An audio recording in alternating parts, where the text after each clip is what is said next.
você de casa, mamãe e papai, já observaram isso também? O quanto, Kátia, infelizmente, menores têm escolhido o caminho do crime. E têm escolhido como heróis os bandidos. Os bandidos. Às vezes por referência, por acharem que esse é o caminho e esse caminho não vale. A gente vai começar com esse vídeo primeiro, que é um vídeo de um momento que estão saqueando o supermercado. Eu vou te contar os detalhes. Aí você vai ver depois a história. É inacreditável. Tá filmando? Olha essa cena. Levanta a mão, vamos passar por baixo. Estão saqueando, tá, Kátia? Tudo quebrado. O vidro todo quebrado, olha aí. Olha lá. de Cristo, meu pai. Agora os funcionários registrando o que aconteceu. Foi o livramento, viu? Aí vem a parte, isso daí é terrível, mas é uma parte ainda mais terrível. você Mais vai ver. terrível, Kátia. Tá mostrando tudo que eles quebraram todos os vidros do mercado, saquearam o mercado. Aham. Fizeram ali um tumulto, um vandalismo. Uma limpa no Uma mercado. limpa. Esse supermercado podia ficar aqui em qualquer esquina, porque infelizmente isso acontece em qualquer lugar, mas isso vem de São Gonçalo, no Rio de Janeiro. Eram menores que estavam saqueando ou tentando saquear esse mercado. O motivo? Foram mandados por alguém, um traficante. O traficante mandou eles saquearem, quebrarem o supermercado, por quê? Então, Kátia, porque vai lá, ou vai dar uma lição pro dono, ou vai roubar, ou vai fazer confusão. O dono estava fechado com a polícia, assim, fechado não, ele estava seguindo a regra, porque a regra é ficar com a polícia, né? Então eu não consigo entender isso fechado com a polícia. Aí tá fechado. Você seguir a lei é fechar com a polícia? Ah, mas o traficante fica bravo, imagina, tá no quintal dele, como é que uma polícia vai mandar aqui? Quem manda sou eu, que sou o traficante bambambam. Aí mandaram fazer isso, os meninos foram lá, saquearam. Aí, Kátia, olha o poder do tráfico para esses meninos. Porque aí parece que o traficante é o general e o né? menino é o soldado. É o soldado do tráfico que a gente chama. Mas muitos se enxergam desse jeito e aceitam essa colocação, porque acham que amanhã eles vão crescer na carreira e eles vão subir como chefe do tráfico também. Mas como é que pode, Kátia, um adolescente, você que está assistindo a gente agora, que é jovem, é adolescente, tem questionamentos na sua cabeça, né? Você acha que esse caminho é o caminho que compensa? Não. E aquele rapaz que gravou o vídeo? Gente, ele pegou o celular e gravou o vídeo. E o que a gente está dizendo, a gente só sabe porque foi o rapazinho que gravou o vídeo explicando o porquê que eles quebraram e o que aconteceu. Postou nas redes sociais, a gente vai mostrar. Com a cara dele. Agora, é claro, Kátia, que a gente vai postar sem mostrar o rosto, não identificando direito à voz, porque é assim que o ECA, né, determina. O que, de um lado também, esses meninos podem fazer tudo e não tem uma punição, né? 15 anos, o garoto. Podia estar estudando. Quebramos o mercado todo, quebramos tudo. Flamengo mandou nós estar aí, parceiro. Quebramos tudo, sem neurose. Os caras tá fechando com a polícia, o bagulho não é certo. Aí lá, não, quebramos tudo mesmo. Pegando biscoito, uísque. Oi? Quebramos tudo. E você viu quem mandou foi o Flamengo. O Flamengo não é o time, não, gente. É um traficante muito procurado lá de São Gonçalo. Ele estava fechado com a polícia, o Flamengo que mandou. E a gente quebrou tudo. Menino que 15 anos, 16? Tem 15 anos. E aí ainda é bonito, Kátia. Além de fazer, já é errado. Eu ainda divulgo o que eu fiz. Eu sou o autor disso aí. Mas sabe qual é o problema? Ele tá orgulhoso do que ele fez. O pior é isso. Quer ver? Vamos mostrar ele de novo. Veja como ele tá falando com orgulho. Porque ele tá se sentindo como se ele tivesse salvo alguém de um acidente. Como se ele tivesse ajudado alguém que tava precisando de ajuda. Escuta aí, ó. Quer ver? Doideira, quebramos o mercado todo. Quebramos tudo. Flamengo mandou nós estar aí, parceiro. Quebramos tudo. Sem neurose. Os caras tá fechando com a polícia. Foi neurose? Sem neurose. Sem neurose. Quebramos tudo mesmo, pegando biscoito, uísque. Então, gente, aí vamos falar, né? Imagine só o quanto que o dono desse mercadinho investiu de dinheiro, o quanto que ele gasta com os produtos para colocar ali, para servir a comunidade. Sim. Ele tem vários fornecedores que ele tem conta para pagar, ele tem vários funcionários. São trabalhadores que madrugam, quem trabalha em mercado chega cedo, né, Kátia? Para desempacotar isso tudo, arrumar. Pro né? Flamengo, que nem ele disse que não é o time, mas é o traficante, resolver que tem que dar uma sova lá e dar um sustinho neles Tá e fazer isso tudo, um garoto de 15 anos. E postar, a fazer inadmissível, ainda achar que isso é motivo Mas é porque ele tem orgulho. Ele acredita, ele aceita que é esse caminho. Essa é a questão. Imagina a mãe, o pai desse menino. Você falou de mãe, mas não foi a mãe desse menino que depois disse que o filho não fez nada? A mãe sentou ele do lado, falou assim, não é nada dessa história, vamos aqui nos desculpar e tal, fez um vídeo também se desculpando. Mas o garoto, quando a mãe fez o vídeo junto com ele, sim. O que o garoto diz? Tá ali, né? Fica ali aquela, sabe, aquele... Não vou nem culpar a mãe dele, viu, gente? Ah, você quer ver o vídeo da mãe? Quer dar uma olhada? o pessoal de casa entender também, ó.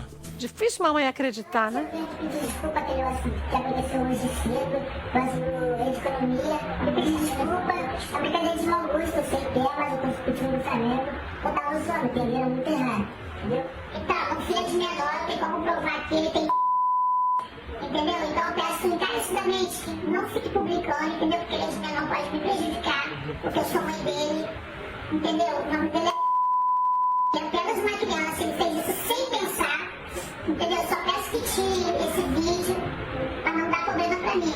Porque eu só tenho ele de filho, eu perdi meu filho tem um mês, que perdi minha mãe tem uma semana hoje. Então eu peço a vocês que têm consciência, que por favor não fiquem compartilhando, entendeu? Que exclua. Isso aqui é um pedido de uma mãe desesperada. Só isso que eu peço.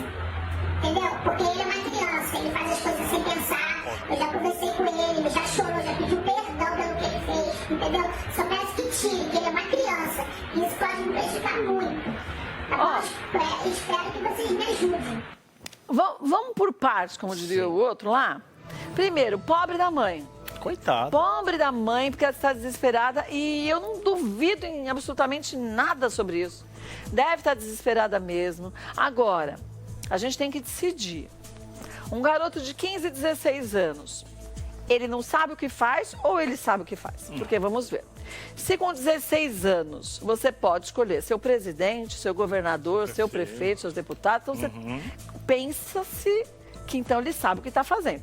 Agora, se com 15, 16 anos ele não tem certeza do que faz, então a gente tem que decidir. Ou a criatura pensa e pode ser um cidadão considerado adulto, ou não pode ser considerado um cidadão como adulto. Não. Ah, ele fez a brincadeira, não sabia o que estava fazendo. Desculpa, dane-se, que vai aprender. Se ele fez a brincadeira, ele tem que assumir a consequência. E não é a pobre da mãe que eu estou dizendo que tem que dar essa consequência. É a lei que tem que dar uma consequência. Então ele faz um trabalho voluntário, sei lá, alguma coisa tem que fazer. Não estou dizendo prender o garoto. Não. Mas tem que aprender se ele fez brincadeira. Tem que ter alguma Porque punição, brincadeira, gente, tem limite. Imagina. Eu vou te falar uma coisa. A gente não sabe, sinceramente, quem estava envolvido e quem foi que fez esse quebra-quebra. Quem é verdadeiramente envolvido. Se ele disse que foi o traficante Flamengo que mandou, então ele conhece o traficante Flamengo? Ou já ouviu falar, ele não é tão assim que não sabe das coisas. Porque eu nem sabia que o Flamengo, para mim, era só o time, né? Eu descobri hoje também que existe um traficante chamado Flamengo. E aí, vamos dizer que ele esteja falando verdade, ele inventou tudo isso. É coisa de se inventar? Não é. Veja só, o que eu inventava? Que eu não tinha aula, eu chegava uma aula antes, coisinhas idiotas. Não dá, gente, pra gente achar que é normal nos dias de hoje. Não tô dizendo da coitada da mãe. Sim. O menino pediu desculpas, então tem que tomar juízo, não dá pra fazer isso. E se ele praticou isso, tem que se buscar informações e tudo mais e tem que pagar trabalhando. Aí é uma outra história que eu acho. Ah, tu quebrou? Vandalizou? Então agora você vai trabalhar pra X pagar. Meses de um horário lá X para você pagar o que você destruiu. Vai estudar, depois da escola você vai trabalhar tantas horas, né? Vai seguir toda a norma que tem que ser. Mas vai ser responsabilizado, Kátia, financeiramente pelo que ele fez, né? Já que a idade dele, então, não permite que ele seja. Ué, mas aí tem que decidir se permite ou não permite. Se com 16 anos você escolhe todos os que podem modificar o nosso país, você não... Então, pensa-se que você tem juízo, você tem consciência do que você vai fazer. Agora, se você acha que não tem, é incapaz de decidir, então por que pode votar? Kátia... Concorda? Você está completamente cheia de razão. É muito chato isso. É difícil a situação. E a mãe é difícil o lado dela. Não, a gente pra tenta mãe olhar, também, né? É uma dor, coitada. Eu vou te dizer. Olha, pra gente entender um pouco o que está acontecendo, a gente resolveu entrar em contato com o Paulo Malvassi, que é antropólogo, que está com a gente por Skype. Muito boa tarde, Paulo. Me diz, menino, o que acontece nos dias de hoje para a gente ver essas inversões? Ontem a gente já falava disso. Muitas vezes o jovem antigamente, ele se espelhava em policiais, em médicos, em bombeiros, né? Em quem tinha atitudes nobres. Hoje em dia, muitos jovens se espelham em traficante, porque quem tem o poder para eles é o traficante, como esse garoto, que, pelo que ele fez no vídeo, falou no vídeo, ele era tipo um soldado do Flamengo. Boa tarde, Kátia, boa tarde a todas e todos. Kátia, na verdade, não é de hoje, né?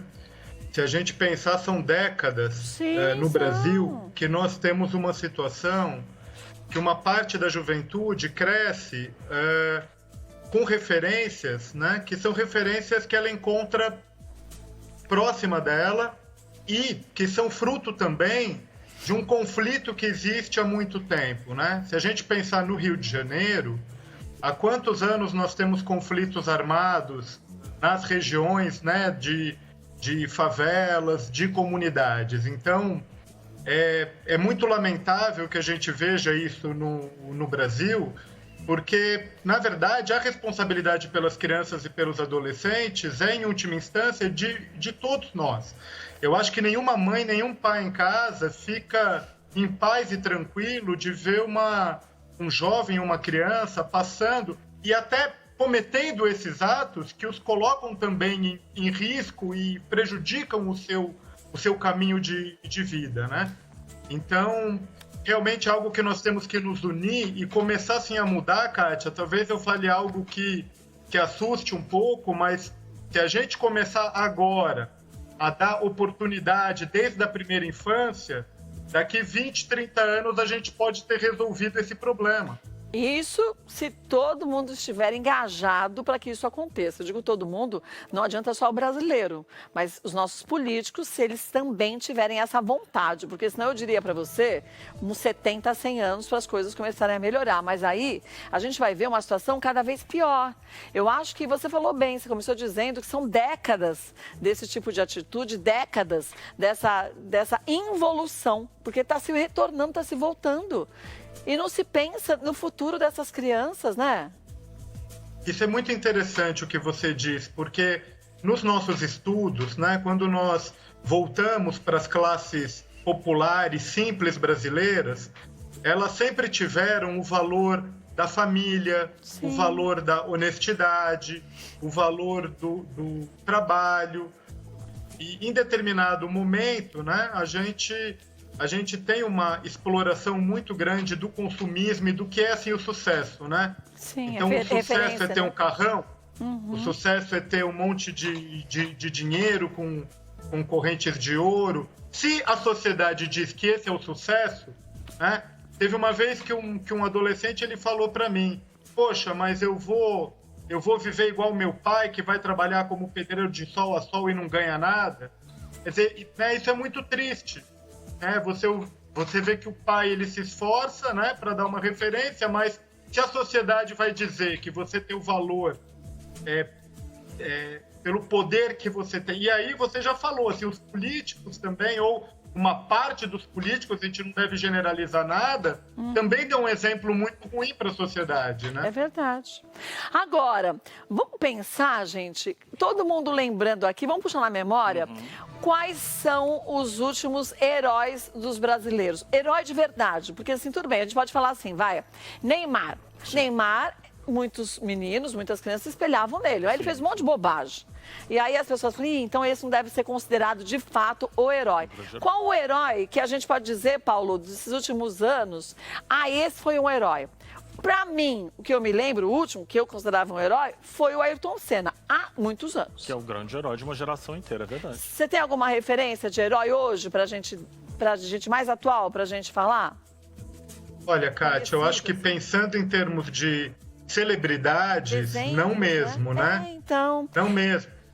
Até porque, assim, os tempos eles mudaram com a internet também, né? Você tem muitos artistas, músicos, pessoas... Agora, para mim, você me pergunta, para mim, os grandes heróis do ano são os enfermeiros, os médicos, as pessoas que trabalham... Não, isso sim, mas eu digo assim, hoje sim, mas eu digo de referência para essa juventude, né? Porque você disse... Não, o que você diz é muito interessante, porque se a gente voltar para o século passado, né, uma grande celebridade do mundo foi o Gandhi, por exemplo. Sim. Ou o Martin Luther King. Também. Né? E hoje, às vezes, não sei, eu não vou aqui dizer que são pessoas menos importantes, mas, não sei, Lady Gaga, que é uma grande artista, eu gosto dela, mas eu acho que o mundo mudou muito mesmo nessas referências, né? Eu acho assim, se a gente se voltasse ao brasileiro, a gente teria mais dificuldade. Vou dizer para você por quê.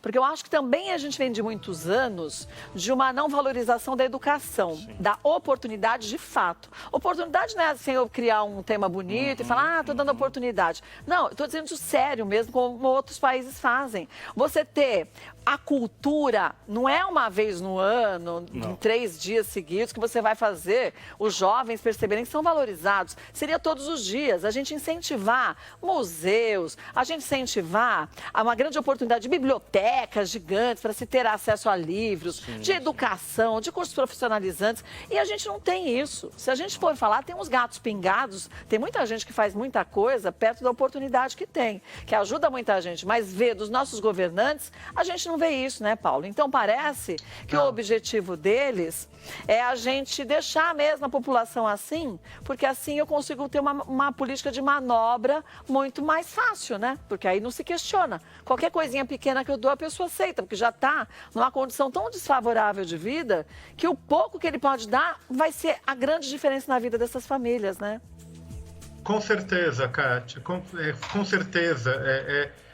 A gente poderia começar pelos professores, né? Que se fossem mais valorizados também, tivessem condições, poderiam ajudar nessas referências. E às vezes a impressão que a gente tem é essa mesmo, né? Que um povo que não está com uma formação adequada, né, assim, adequada, com uma educação adequada, ele acaba sendo manipulado mais facilmente. Eu acho que é uma responsabilidade muito grande mesmo que a gente tem de ir ajudando, né? Eu acho que vocês têm um esforço na TV de sempre trazer pautas positivas também, né? E eu acho e mostrar, eu acho que uma coisa é isso, pro jovem, né? Pro adolescente, não é negócio, né? Ele acaba se prejudicando muito ao se envolver, né, com situações. Nós escrevemos um livro em que a gente demonstra que o tráfico de drogas é uma das piores formas de trabalho infantil, né? É verdade. O livro pelo SEBRAP, quando entraram em contato comigo, comentaram, em que a gente mostra com uma pesquisa como não é bom para o adolescente, né? Não é um caminho que gera boas coisas para a sua vida. Isso demonstra, gente, o quanto que esse é um assunto que a gente tem que falar e não se cansar. Porque se a gente se cansa, as coisas continuam tudo como estão hoje. E a gente já podia ter falado, dialogado e debatido sobre esse assunto muito mais no passado para que hoje a gente começasse a colher frutos. Então, que cada um comece a pensar o quanto que cada um de nós pode melhorar e pode exigir dos nossos governantes, porque, enfim, a gente que coloca eles lá, esse ano também é ano de eleição, para a gente começar a ter, assim, uma luz no fim do túnel, né? Um grande beijo pra você, viu, Paulo? Sabe o que eu queria? Te convidar pra você... Aí a gente vê se sábado você pode, outro sábado, pra gente conversar na Rádio Bandeirantes. Aos sábados, das 10 ao meio-dia, eu tenho um programa lá, do Bom e do Melhor, pra gente poder levar esse assunto pra esse Brasil inteiro também, para as pessoas debaterem em família, que é tão importante, né? Maravilhoso, vai ser uma alegria para mim estar com você na Rádio Bandeirantes também. Obrigado. Viu? Parabéns pelo trabalho, viu? Gente, trabalho de formiguinha. O trabalho Mas você vê, um formigueiro se torna um formigueiro se várias formigas se juntam. E é o que a gente tem que começar a fazer para mudar as coisas. E abrir os olhos de quem está em casa, né, Kátia? Gente, não é o caminho nunca, tá? Dignidade é trabalhar, seja o trabalho que for. Mas isso que é honra, isso que é trabalho, isso que é dignidade. E a gente pode ser o que a gente quiser, desde que a gente lute, mas é que a gente busque caminhos corretos, né?